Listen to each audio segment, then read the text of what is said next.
কোরআনটা নিয়ে তেমন সমস্যা নাই, কোরআনটা নিয়েও সমস্যা আছে কিন্তু তেমন নয়। দরবেশ বাবা সালমান এফ রহমান, যাকে গ্রেপ্তারের পর জিজ্ঞাসাবাদে নেওয়া হলে ডিউটিরত অফিসারকে বলেন, আমাকে ছেড়ে দেন, আমি বাংলাদেশ ঠিক করে দিব। আমার কাছে যে পরিমাণ টাকা পয়সা অর্থ সম্পদ আছে, বাংলাদেশের অর্থনীতি ঠিক করে দিতে আমার একদিনও সময় লাগবে না।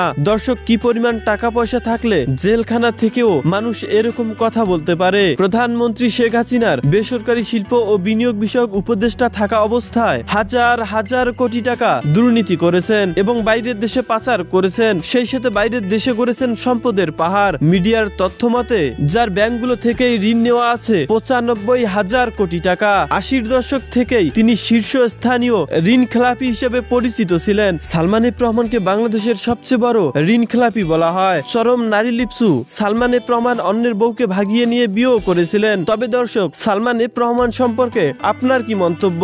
অবশ্যই কমেন্ট